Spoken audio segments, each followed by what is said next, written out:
রাষ্ট্রীয় আলোচনা করার জন্য পার্লামেন্টে যে সমস্ত আলেম ওলামারা আছেন, যারা ভালো মানুষ আছেন যে কোনো দলের, তারা আওয়াজ উঠাইলে রাষ্ট্র পরিবর্তন হবে। কথা বলেন ঠিক কিনা?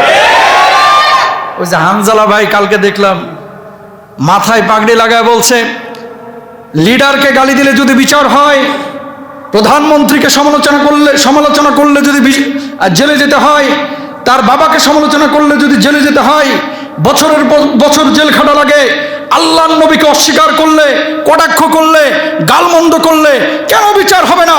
মৃত্যুদণ্ড কার্যকর করতে হবে, আইন চায়। কথা বলেন ঠিক? ভালোই বলেছে। কেন বলেছে ভালো? এটা আমাদের ইমানের সাথে জড়িত।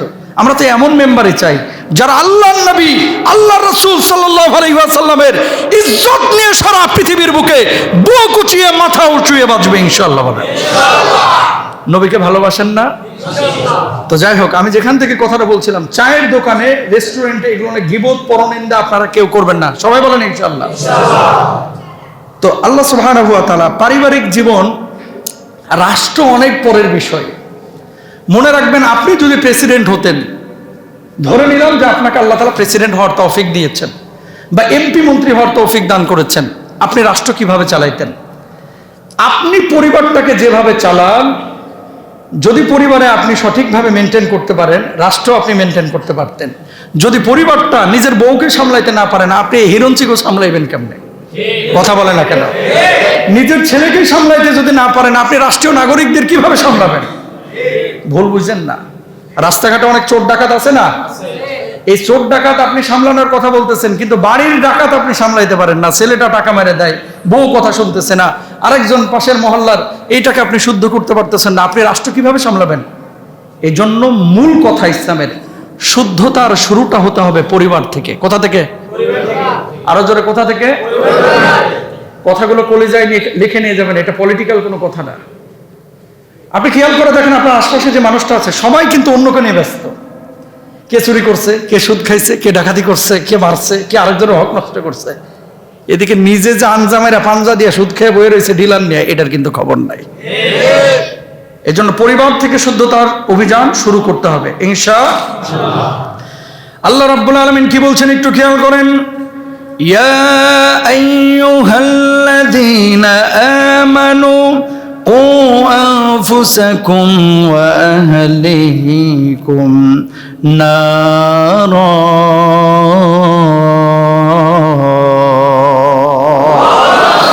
রাব্বুল আলামিন বললেন, তোমরা নিজেরা জাহান্নামের আগুন থেকে বাঁচাও, পরিবারের সদস্যদেরকে জাহান্নামের আগুন থেকে বাঁচাও। এই জাহান্নাম কোন জাহান্নাম? রাব্বুল আলামিন এটাও বললেন, ওয়াকুদুহান নাসু ওয়াল হিজারাতু আলাইহা মালাইকা। জোরে বলেন আল্লাহু আকবার। যেই জাহান্নামের ইন্ধন হবে মানুষ আর পাথর। আল্লাহু আকবার। প্রিয় ভাইরা আমার, আগুন যখন জ্বলতে চায় না, আমরা শুকনো লাকড়ি দিই। আগুন যখন জ্বলতে চায় না, আমরা তখন কি দিই? কেরোসিন দিই। আগুন যখন জ্বলতে চায় না, তখন আমরা বিভিন্ন উপায় অবলম্বন করি। ওই জাহান্নামের মধ্যে আল্লাহ রাব্বুল আলামিন দুনিয়ার মানুষকে যখন নিক্ষেপ করবেন, জাহান্নামের আগুন যখন জ্বলতে চাইবে না, আল্লাহ রাব্বুল আলামিন ওই মানুষকে আর পাথরকে জাহান্নামের মধ্যে দিয়ে অঙ্গার বানাইবেন। আর জাহান্নাম মানুষের রক্ত, গোশত এগুলোকে পেয়ে দাও দাও দাও দাও করে জ্বলবে। জোরে বলেন আল্লাহু আকবার। ও কলিজার টুকরা ভাইরা আমার, দুনিয়ার আগুনকে 1 মিনিট 2 মিনিট আমরা সহ্য করতে পারি না। মোমবাতির আগুন আমরা সহ্য করতে পারি না। পরোটা একটু গরম হইলে মুখে নিতে পারি না। সাদা ভাতটা একটু গরম হলে আমরা মুখে নিতে পারি না। জাহান্নামের আগুন আমরা কিভাবে সহ্য করব? এই দুর্বল শরীর নিয়ে জাহান্নাম, এই দুর্বল শরীর নিয়ে জাহান্নামের আগুন সহ্য করা যাবে না। আল্লাহু আকবার। জাহান্নাম বড় ভয়াবহ জায়গা, জাহান্নাম বড় ভয়াবহ জায়গা, জাহান্নাম বড় ভয়াবহ জায়গা। ও কলিজার টুকরা ভাইরা আমার, জাহান্নামের এক কিনারা আর এক কিনারা থেকে আশ্রয় প্রার্থনা করে, ও আল্লাহ, এই জাহান্নামের অংশ আমারে বানায়েন না, এই জাহান্নামের অংশ আমারে বানায়েন না। জাহান্নামের এক প্রান্ত আর এক প্রান্তের তর্জন গর্জন শুনে কেঁপে ওঠে। ও দুনিয়ার মুসলমান ভাই বোনেরা, যারা আমাকে এই মুহূর্তে শুনছেন, পর্দার আড়াল থেকে, বাড়ি থেকে মায়েরা শুনছেন, প্রত্যেককেই বলবো, জাহান্নাম যেমন কঠোর, জাহান্নামের ফেরেশতারা তার চাইতে বড় কঠোর। বলুন আল্লাহু আকবার। শিকল বেঁধে যখন নিয়ে যাবে, মানুষগুলো চিৎকার করে বলবে, আল্লাহ, বুঝতে পারি নাই মাহবুদ দুনিয়ার জিন্দগিতে, ও মাহবুদ আমার জাহান্নামে নিয়েন না, এই দুর্বল চামড়া, ও আল্লাহ এই জাহান্নামের আগুন কিভাবে সহ্য করব, ও আল্লাহ জাহান্নামের আগুন কিভাবে সহ্য করব। একটা পরোটার তাওয়া যখন দেখেন পরোটাটা দেয়, ডিমটা 1 মিনিটও না 30 সেকেন্ডের ভিতরে হয়ে যায়। পরোটাটা তাওয়ার উপরে যখন দেওয়া হয় তখন দেখবেন পরোটাটা মুসমুসে হয়ে যায়। যখন ভাতটা টকবক টকবক করে ফুটে, ওই যে ভাতের মাড়গুলো উপরে উঠলে উঠে এবং ঢাকনাটা থাপ থাপ করে আওয়াজ হয়, ভাতের মাড়ের মধ্যে ভাতগুলো যেভাবে উঠানামা করে, জাহান্নামের মধ্যে মানুষগুলো সেদিন কিয়ামতের ময়দানে উঠানামা করবে। আল্লাহু আকবার। একটু চিন্তা করেন না, সহ্য করতে পারবেন? একটু কল্পনা করেন জাহান্নামের আগুন কিভাবে আমরা সহ্য করব। একটু কল্পনা করেন, একটু কল্পনা করেন। দুনিয়ার খেল তামাশা, এই ধোঁকাবাজি, এই ধোঁকার জিন্দেগি, এই জিন্দেগিটি নিয়ে আমরা প্রত্যেকেই পেরেশান। আজকে যে মানুষটা কবরে শুয়ে আছে, এ জান্নাতি না জাহান্নামী আমরা কেউ জানি না। আহারে, এই রোদের মধ্যে, এই উত্তপ্ততার মধ্যে, এই গরমের মধ্যে রাস্তা দিয়ে কতক্ষণ হাঁটলেই শরীরটা একেবারে ভিজে যায়, ভেতরটা একেবারে হাহাকার শুরু হয়ে যায়। তেষ্টায় বাড়িতে এসে ফ্রিজ থেকে পানি বের করে আপনি গলার মধ্যে ঢেলে দিচ্ছেন। এই গরমে যদি অবস্থা হয়, কিয়ামতের ময়দানে জাহান্নামের আগুনটা কত মারাত্মক হবে। আল্লাহু আকবার।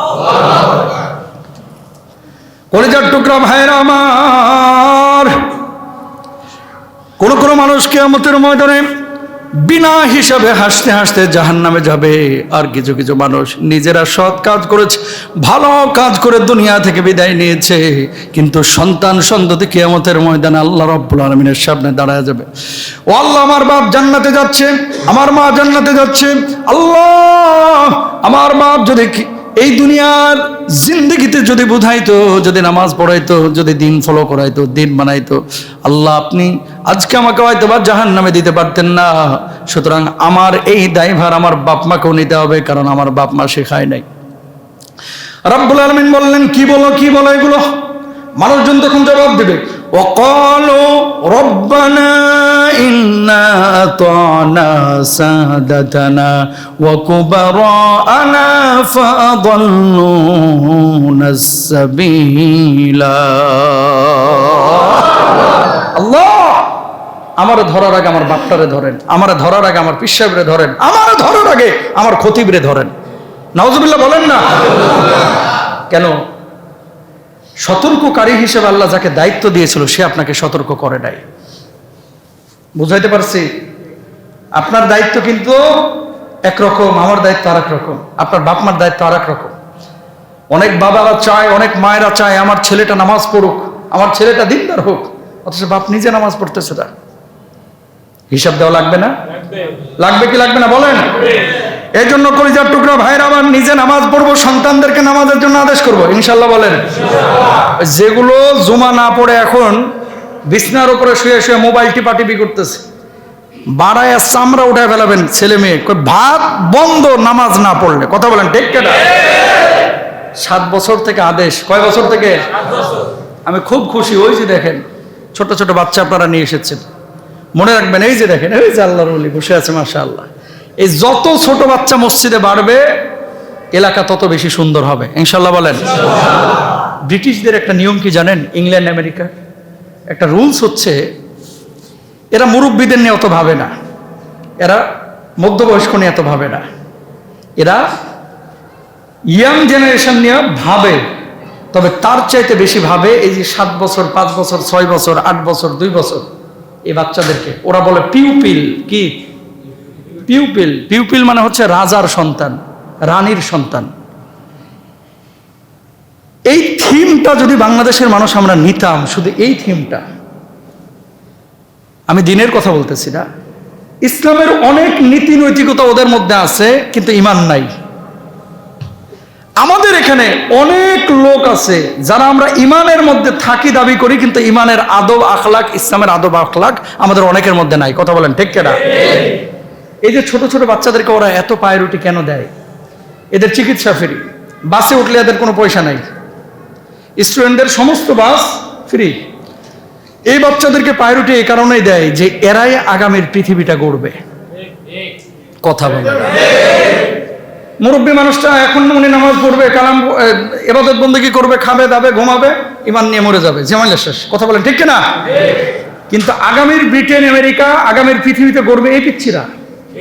এখন বলেন আমাদের দেশে এই যে হামে বাচ্চারা যে মারা যাচ্ছে, হসপিটালগুলোতে যে অবস্থা, এই ছোট বাচ্চাদেরকে যদি ওদের মতো আমরা প্রায়োরিটি দিতে না পারি, নেক্সট 50 বছর পরে 100 বছর পরে পৃথিবী কোথায় যাবে সে অনুপাতে তারা বাচ্চাদেরকে পড়ায়, সে অনুপাতে বাচ্চাদেরকে তারা অ্যাডভান্স করে।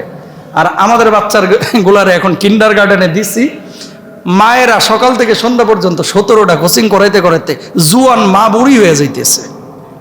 কথা বলে না, জুয়ান মা কি হয়ে যাচ্ছে? বুড়ি হয়ে যাচ্ছে, খালি বাচ্চাকে টানতে টানতে। ওই দেশে বাচ্চাদেরকে স্কুল থেকে যখন পাঠায় বলে দেয় বাড়িতে গিয়ে পড়াশোনা করবা না, কি করবা? ঘুমাবা। কেন? কয় বাড়িতে গিয়েই যদি পড়া লাগে স্কুলের কামটা কি? মাথা বুঝতে পারছেন কোন জায়গায় এরা লাগাইছে? আর আমাদের স্যাররা কি বলে, এই বেটা হোমওয়ার্ক করে নিয়ে আইবি কালকে 30 পৃষ্ঠা, না হলে তোর পিঠের চামড়া তুলে ফেলবো। এই কথাটা আপনি বলার সাথে সাথে ওই দেশে আইনত দণ্ডনীয় অপরাধ। আমি ওই দেশকে হাইলাইট করতেছি না, আমি শেখার কথা বলতেছি। পুরো শিক্ষা ব্যবস্থাটা আমাদের এমন অবস্থায় আছে, নেক্সট 50 বছর পরে আমরা বিশ্বকে কি লিড করব? ইরান 2000 কিলোমিটার দূরে মিসাইল পাঠাচ্ছে, আমরা 200 কিলোমিটার পাঠাইতে পারি না।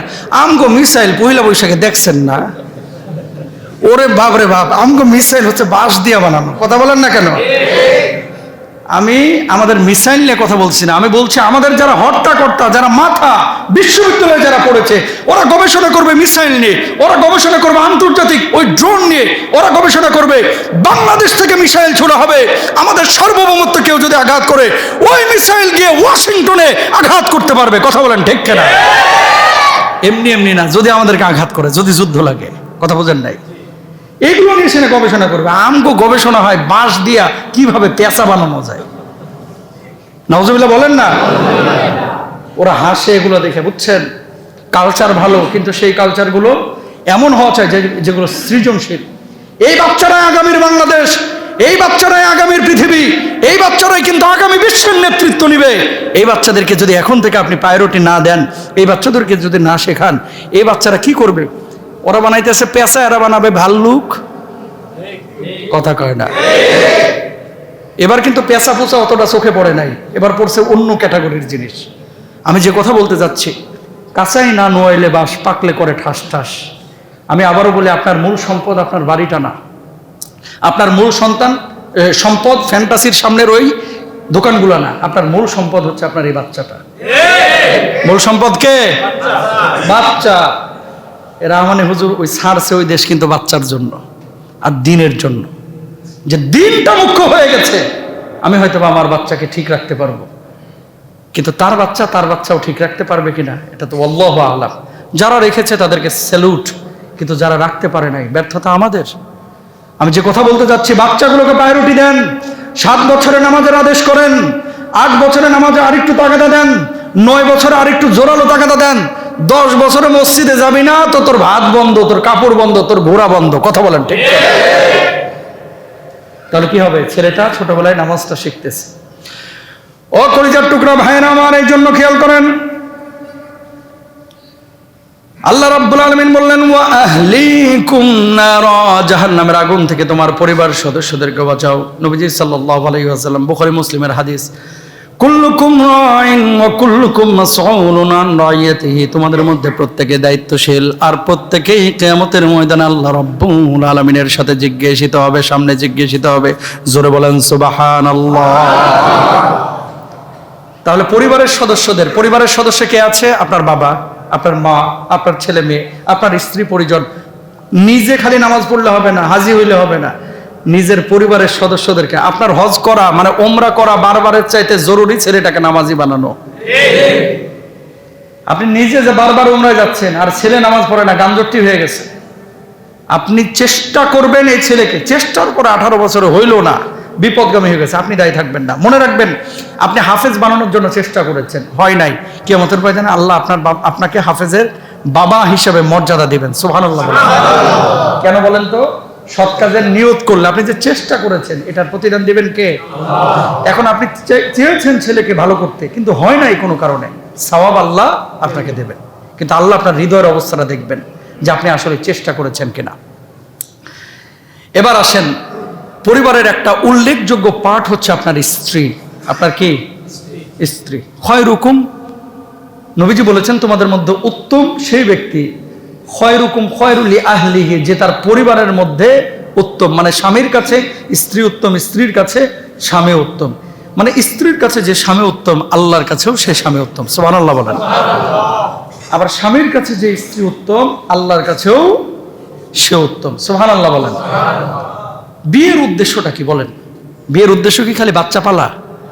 বিয়ের উদ্দেশ্য কি খালি সন্তান জন্ম দেওয়া? বিয়ের একটা উদ্দেশ্য আছে, এটা আমার কথা না, আমার রবের কথা। সুবহানাল্লাহ। বিয়ের উদ্দেশ্যটা কি খেয়াল করেন। ওমিন আয়াতিহি আন খালাকা লাকুম মিন আনফুসিকুম আজওয়াজান লিতাসকুনু ইলাইহা ওয়া জাআলা বাইনাকুম মাওয়াদ্দাতাও ওয়া রাহমা। আল্লাহু আকবার। আমি তোমাদেরকে সৃষ্টি করেছি কাকে? জোড়ায় জোড়ায়, নারী এবং পুরুষকে।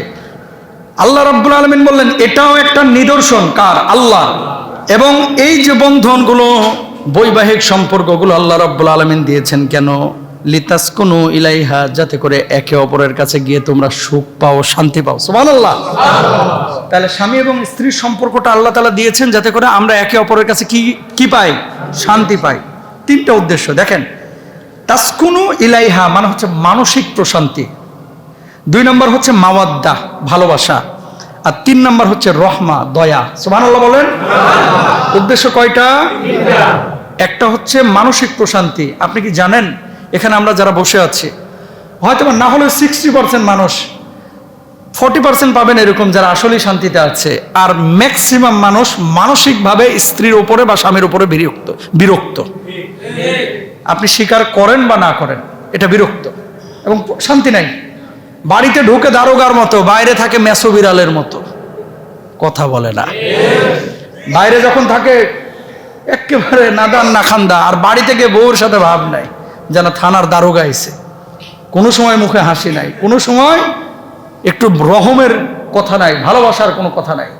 খবরদার, আল্লাহ বানাইছে, আল্লাহ বৈবাহিক অবস্থা দিয়েছে, সম্পর্কের অবস্থা তৈরি করে দিয়েছে। সে আল্লাহ বলছে যাতে করে একে অপরের সাথে সম্পর্কটা সুন্দর থাকে, সুখে থাকে, দয়ার থাকে। এখন আপনি নিজেকে চিন্তা করেন, বৈবাহিক অবস্থায় আপনার জীবনটা কেমন? যদি ভালো না থাকে আপনার করণীয় কি? আল্লাহ নবী সাল্লাল্লাহু আলাইহি ওয়াসাল্লাম বলছেন খয়রুকুম খয়রুকুম লিআহলিহি ওয়া আনা খয়রুকুম লিআহলি, আমি আমার পরিবারের কাছে উত্তম। নবীজি সাল্লাল্লাহু আলাইহি ওয়াসাল্লাম বলছেন, খেয়াল করেন, আম্মা জান আয়েশা সিদ্দিকা রাদিয়াল্লাহু তাআলা আনহা নিজ মুখে স্বীকার করলেন, কানান নবী সাল্লাল্লাহু আলাইহি ওয়াসাল্লাম ইয়াকুনু ফি মিহনাতি আহলিহি। আল্লাহু আকবার। আল্লাহর নবী স্ত্রীদের কাছে যেমন ভালো ছিলেন, বাইরেও তেমনি ভালো ছিলেন। নবীজির চরিত্র ছিল একেবারে কোরআনের উত্তম আখলাক, মাধুর্যতা নবীজির চরিত্রের মধ্যে ফুটে আসতো। আল্লাহর হাবিব সাল্লাল্লাহু আলাইহি ওয়াসাল্লাম এই যে ইয়াকুনু ফি মিহনাতি আহলিহি, ঘরের কাজে নিজে সাহায্য সহযোগিতা করতেন। কোন ঘরের কাজ? কাপড় সেলাই নবীজি নিজে করতেন। নবীজি কাপড় সেলাই কি করতেন? নিজে করতেন। আর আমাদের এখন তো সেলাই উঠে গেছে, কই ছিঁড়া ফাটা জামা দেখলে কই ফকিরনি, বলবেন না ওর সামর্থ্য নাই, ছিঁড়া ফাটা জামা পরছে সেলাই করে, সমস্যা কোথায়? খবরদার, উল্টাপাল্টা এগুলো বলা যাবে না ইনশাআল্লাহ।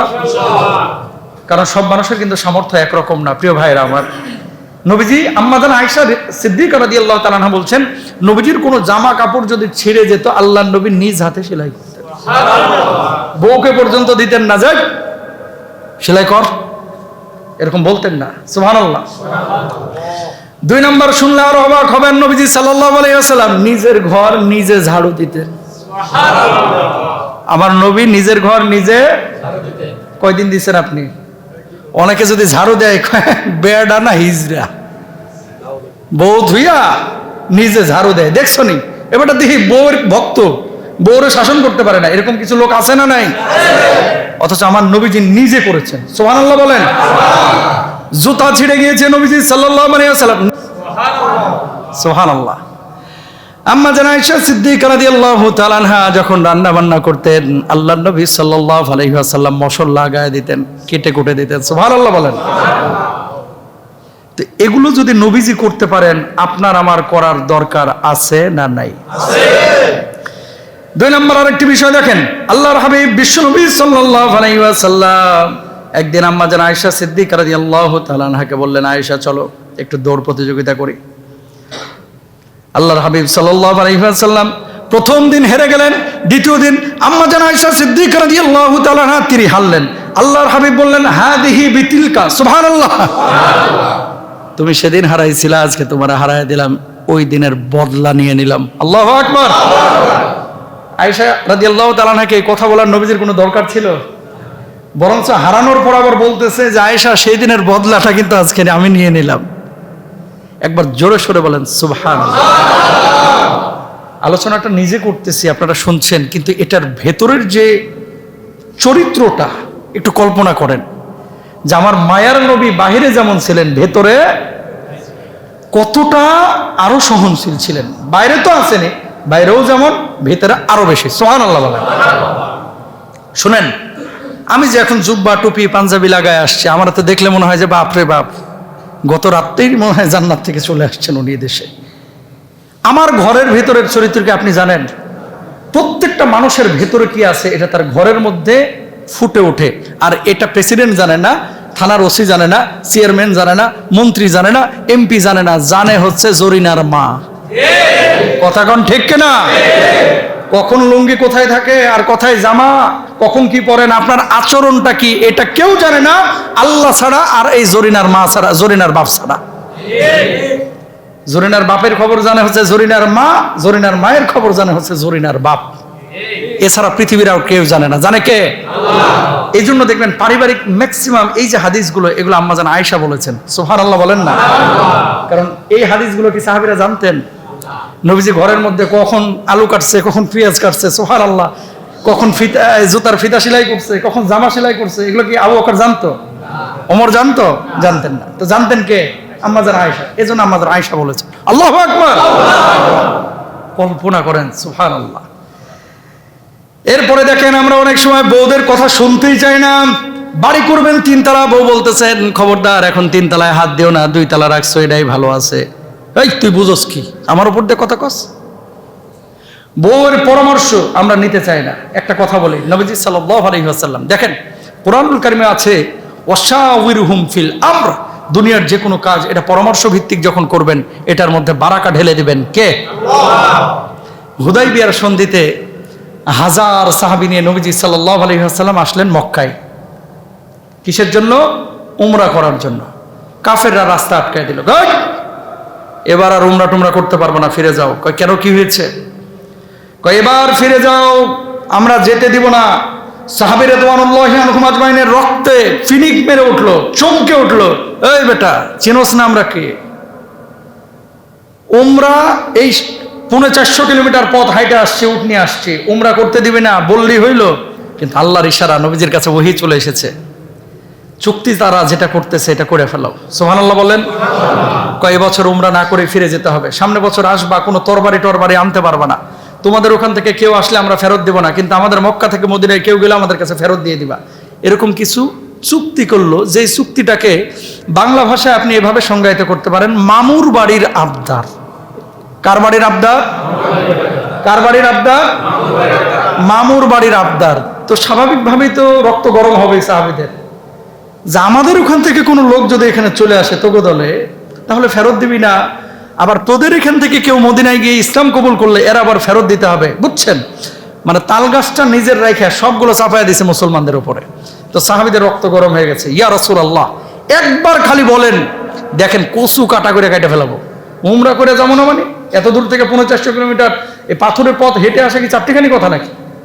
আপনারা যারা হজ্জে যাচ্ছেন খেয়াল করেন, এই গাড়ি দিয়ে যাইতেই তো আপনারা অস্থির হয়ে যান যে হুজুর আর কতক্ষণ, 8 ঘন্টা 7 ঘন্টা লেগে যাচ্ছে।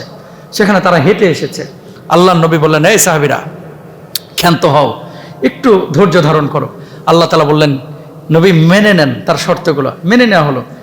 এটাকে যদি এখন পরাজয় মনে হয়েছে, পরবর্তী অল্প সময়ের পরে মুসলমানদেরকে আল্লাহ রাব্বুল আলামিন এই শর্তের কারণে বিজয় দিয়েছেন। সুবহানাল্লাহ।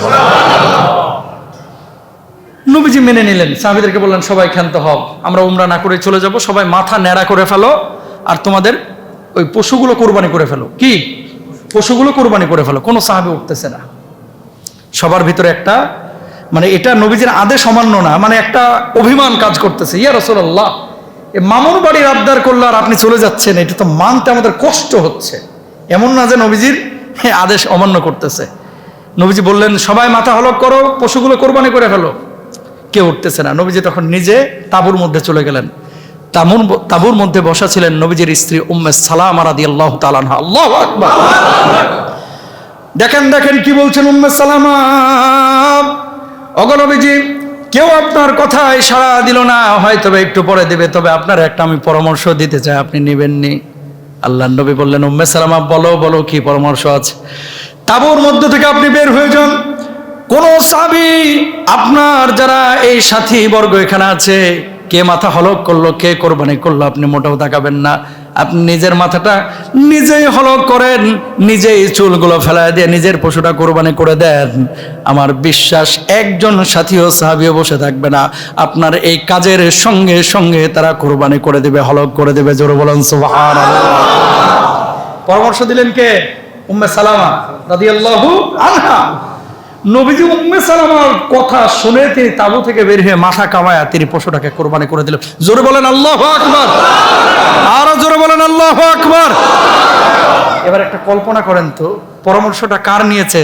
ওখানে তো আবু বকর আছে, ওসমানের মতো জাদরেল সাহাবীরা আছে, পরামর্শ দিচ্ছে উম্মে সালামা, আমার নবীজির স্ত্রী। তাকবীর। তাহলে বউয়ের পরামর্শ নেওয়া যাবে কি যাবে না? যাবে। যদি নেন এটাতে ভালো হবে ইনশাআল্লাহ। প্রিয় ভাইরা আমার, এই জন্য আল্লাহর হাবিব সাল্লাল্লাহু আলাইহি ওয়াসাল্লাম যেমন ভাবে পরিবারের কাজ করেছেন, স্ত্রীদের সঙ্গে পরামর্শ করেছেন, বাচ্চারা যারা ছিল বাড়িতে এদের সঙ্গে হাবাচক আচরণ করেছেন, ইতিবাচক।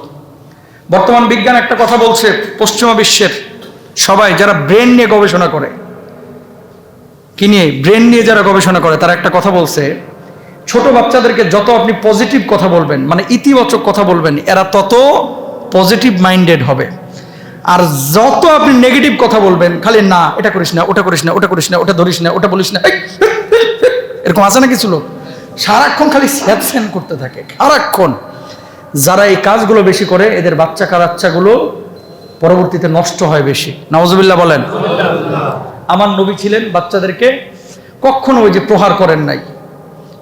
এই যে মুরব্বীরা আপনারা এখনো আছেন এরকম যে হুজুর গোশতগুলো আপনার, হাড্ডি আমার, হাফেজ আপনারা বানাইতেই হবে, মারিয়ালান পিডা, খবরদার বাচ্চাকে এরকম বলবেন না, ইনশাআল্লাহ বলেন। আর হুজুরদেরকেও বলবো, মাদ্রাসায় যে সমস্ত হুজুর বাচ্চাদেরকে পিটাই, ও হুজুর হওয়ার যোগ্য না, ইমাম খতিব হওয়ার যোগ্য না। কথা বলেন ঠিক? কোথায় পাইছো মিয়া বাচ্চাদেরকে এভাবে মারা? শাসনের কথা আছে কিন্তু জুলুম না। কোথায় পেয়েছো এগুলো? ভণ্ডামি। নবীজি সাহাবীদেরকে কোরআন শিখিয়েছে, মারছে? একটা দলিল দেখান যে সাহাবীদেরকে বাঁশ দিয়ে পিটায় কোরআন শিখাইছে? দেখাতে পারবেন? যদি মুফতি সাহেব থাকেন হাত তুলেন যে হুজুর আমি জানি, দেখান একটা দলিল। তো সেখানে কি তারা ইসলাম বুঝে নাই? জিবরিল আমিন যখন নবীজির উপরে কোরআন নাজিল করলেন, কোরআন আসা যখন শুরু হলো, বুকের সাথে বুক মিলে নবীজি বলছে মালা বিকারি, আমি পড়তে পারি না। আবার আলতো করে ধরলেন, পড়ো। আবার আলতো করে ধরলেন, পড়ো। একবার না, দুইবার না, চারবার, পাঁচবার, সাতবার। নবীজির তারপর থরথর করে কাঁপুনি শুরু হয়ে গেছে, গায়ে জ্বর চলে এসেছে। কোরআন তো এভাবে নাজিল শুরু হয়েছে। আমাদের দেশের মানুষ হচ্ছে, আসলে আমরা বাপদাদা থেকে মুসলমান হয়েছি, তো পড়াশুনে তো মুসলমান হয় নাই। এজন্য ইসলামের অনেক বিষয় যেগুলো ইসলামে নাই, এগুলোকে ইসলামের ভিতরে ঢোকায়, এটারই একটা নিয়ম বানায় ফেলাইছে। বাবা আপনার ছেলে হাফেজ হতে পারলে আলহামদুলিল্লাহ ভালো, আপনার ছেলের জন্য হাফেজ হওয়া ফরজ না তো। মৌলিক জ্ঞান শেখানো, ইসলামে আইন শেখানো, ইসলামের ফরজে আইন যে বিষয়গুলো, মৌলিক জ্ঞান, কিভাবে নামাজ পড়বে, রোজা করবে, দিন ফলো করবে, সুদ ঘুষ থেকে বেঁচে থাকবে, হালাল জীবনযাপন করবে, এটা হচ্ছে ফরজে আইন। এটা কি ফরজে আইন? হাফেজ বানানো ফরজে আইন না।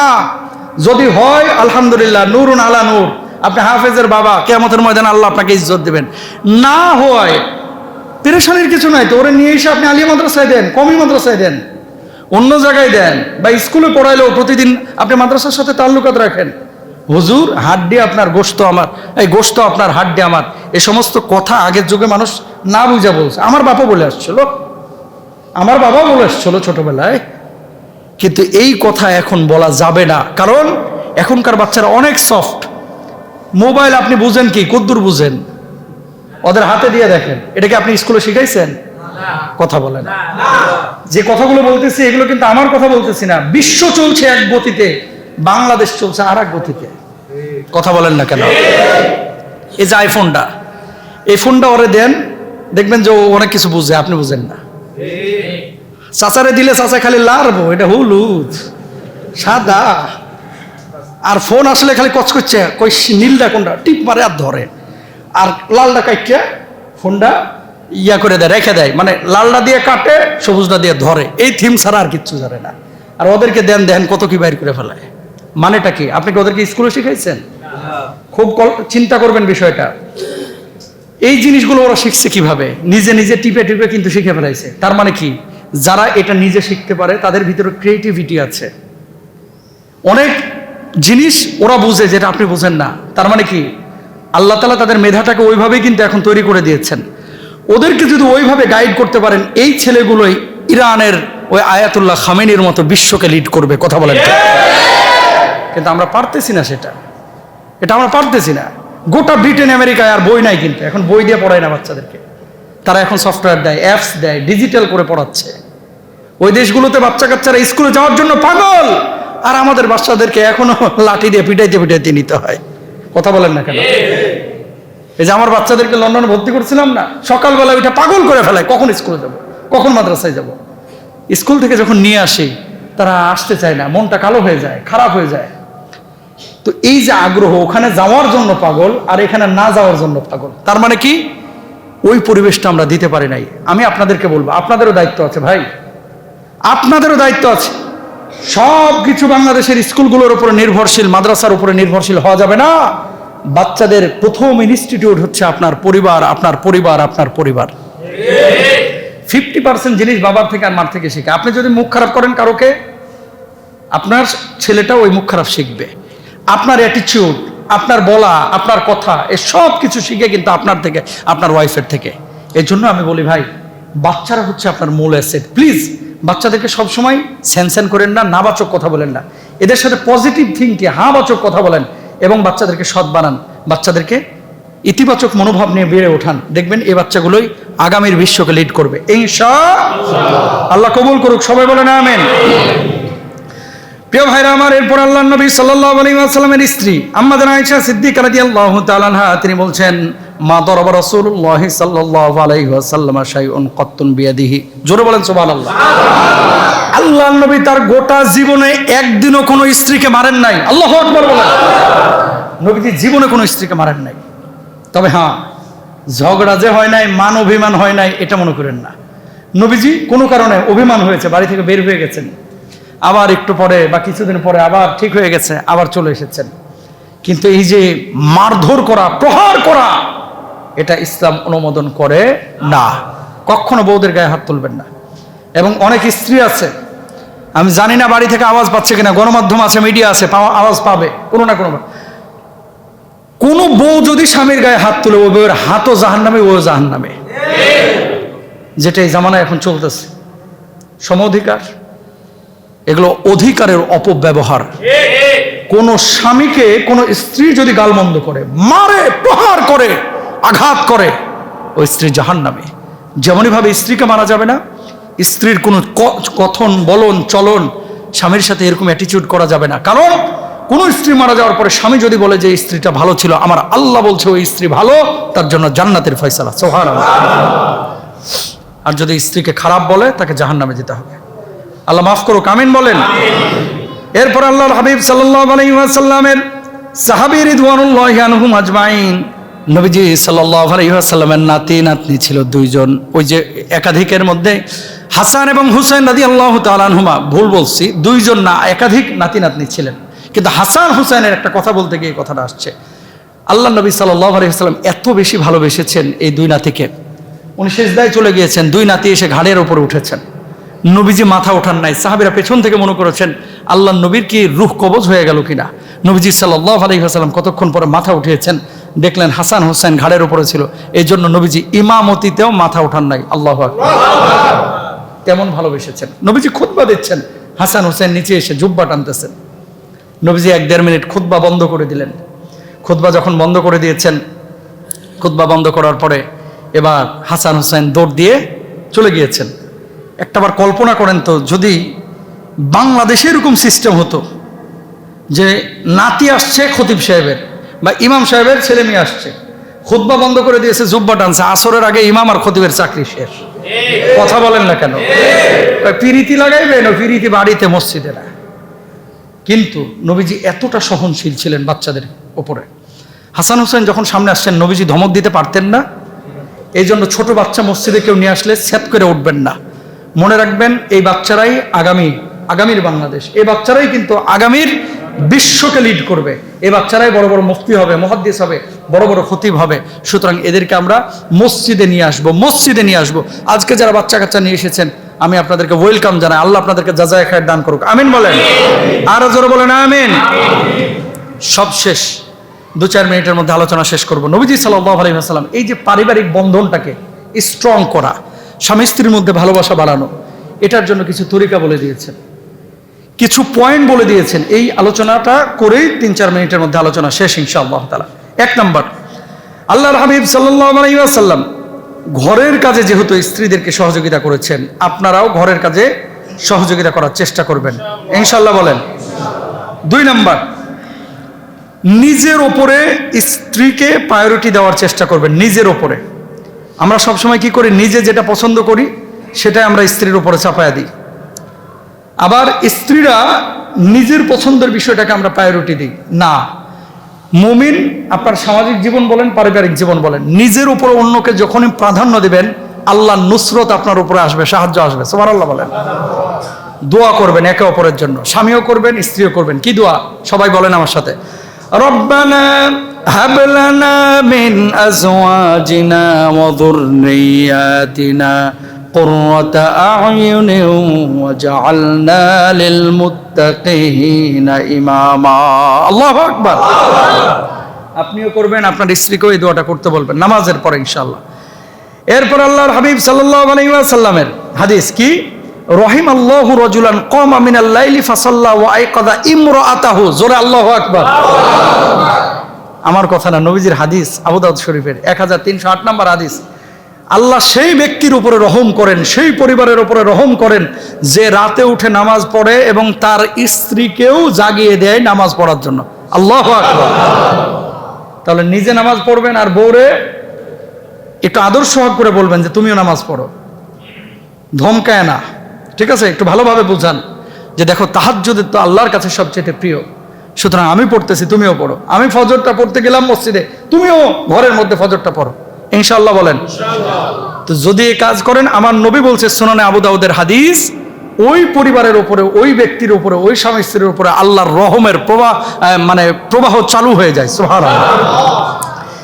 এরপর আল্লাহর নবী সাল্লাল্লাহু আলাইহি ওয়াসাল্লাম তিরমিজির হাদিস 2392 কি বলছেন, ইদা হাব্বার রাজুলু আখাহু ফালইখবিরহু। যখন কেউ কাউকে ভালোবাসে তখন তাকে জানিয়ে দেওয়া। আপনি যদি স্ত্রীকে ভালোবাসেন, বলেন আমি তোমাকে ভালোবাসি। আপনি যদি আপনার বন্ধুকে ভালোবাসেন, বলেন আপনাকে আমি ভালোবাসি, মহব্বত করি। আপনি মুরব্বীকে ভালোবাসেন, কাকা আসসালামু আলাইকুম, কেমন আছেন, বুকে টেনে নেন, কপালে একটা চুমু দেন, কাকা আপনাকে দেখলে আমার দিলটা ঠান্ডা হয়ে যায়, আপনাকে আমি খুব ভালোবাসি, কাকা আমার জন্য একটু দোয়া করবেন। সুবহানাল্লাহ বলেন না। আপনার বাবাকে একটু বুকে টেনে নেন, কপালে একটু চুমু দেন, আব্বা আপনাকে ভালোবাসি, আলহামদুলিল্লাহ। চাচাকে বলেন না। এই কথাটা বললে 1 লাখ টাকা দিলে জানা খুশি হবে, কথাটা একই রকমের খুশি হবে। সুবহানাল্লাহ বলেন। মানুষ কিন্তু কথার দ্বারা মানুষের মন জয় করা যায়। কথা দিয়ে যেমন ফিতনা তৈরি করা যায়, কথা দিয়ে সম্পর্ক বিচ্ছিন্ন করা যায়, কথা দিয়ে সারা পৃথিবীর মানুষের মনও জয় করা যায়। সুবহানাল্লাহ। এই আমার কথা না, এটা নবীজির কথা। তাহলে ভালোবাসার কথা মৌখিকভাবে বলার কথা বলেছেন কে? নবী সাল্লাল্লাহু আলাইহি ওয়াসাল্লাম।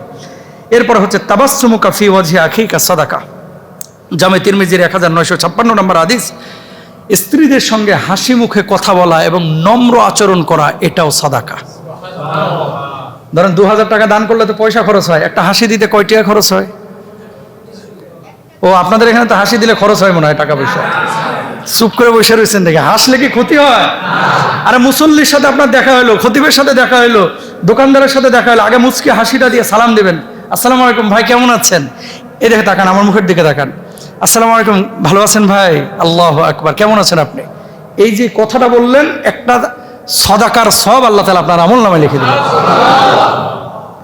দেখছেন ইসলাম কত সুন্দর, মানে নাজাতের জন্য, মুক্তির জন্য যা দরকার সব আল্লাহ দিচ্ছে, আমরা জানি না, বুঝি না। সুবহানাল্লাহ বলেন। ছোট ছোট উপহার দেওয়া, তাহাদ্দু তাহাব্বু, ছোট ছোট উপহার আশপাশের মানুষকে দেন, আপনার স্ত্রীকে দেন, ভালোবাসা আল্লাহ তাআলা বাড়িয়ে দিবেন। আর সবশেষ যে বিষয়টা সেটা হচ্ছে রাগ নিয়ন্ত্রণ করা। রাগ আর ভালোবাসা একসাথে চলতে পারে না। ওয়াল কাযিমিনাল গায়যা ওয়াল আফিনা আনিন নাস, যেই পরিবারে জামাই এবং বউ, স্বামী এবং স্ত্রী যত রাগ নিয়ন্ত্রণ করতে পারবে, ওই পরিবারের উপরে আল্লাহর রহম তত বেশি আসবে, ওই পরিবারের শান্তি তত বেশি আসবে। সুবহানাল্লাহ বলেন। যত পাপের এই মূল হচ্ছে রাগ। সুতরাং পারিবারিক জীবনে অভিমান হবে, ঝগড়া হবে, বিবাদ হবে, খবরদার এটা সিরিয়াস পর্যায়ে নেবেন না। কারণ যত রাগ গুসাই হোক, রাত্রিবেলায় ওই বিছানা গেলেই সব ঠান্ডা, আলহামদুলিল্লাহ সব রাগ গুসা চলে যায়। এটা কার ইশারা? আল্লাহ। লিয়াসকুনা ইলাইহা, সুবহানাল্লাহ। কিন্তু আমাদের কমিউনিটির সমস্যা হচ্ছে, ওই যে বলেছিলাম ঢাকা সিটিতে নাকি 60,000-এর উপরে তালাকের আবেদন পড়ছে প্রতি বছর এভারেজে। নাউজুবিল্লাহ বলেন। রাগ যখন ওঠে কয় তুই তালাক, তোর মা তালাক, তোর বাপ তালাক, তোর 14 গোষ্ঠী তালাক, বাইর হ। নাউজুবিল্লাহ বলেন। খবরদার তালাক শব্দ উচ্চারণ করবেন না, ইনশাআল্লাহ বলেন। এতে করে কি হয়, আপনি হয়তো বা সেপারেশনে চলে যান, ছোট্ট বাচ্চাগুলো বিপদে পড়ে, না তারা বাবার মায়া পাচ্ছে, না তারা মায়ের মায়া পাচ্ছে। এই জন্য বলবো, চূড়ান্ত পর্যায়ের বিচ্ছেদের কোনো কারণ না থাকলে কেউ তালাকের পথে যাবেন না ইনশাআল্লাহ। আল্লাহ আপনাদের পরিবারের মধ্যে বারাকা দান করুক, আমিন বলেন। আল্লাহ তাআলা ছেলে মেয়ে আহাল পরিবারের মধ্যে ভরপুর বারাকা দান করুন। আল্লাহ শান্তি বিরাজমান করে দেন, ছেলে মেয়েদেরকে দিনদার মুত্তাকি পরেজগার বানায় দেন। হাদা মা ইনদি ওয়াল ইলমু ইনদাল্লাহ আলাইহি তাওয়াক্কালতু ওয়া আলাইহি উনীব ওয়া আখির দাওয়ানা আলহামদুলিল্লাহি রাব্বিল আলামিন।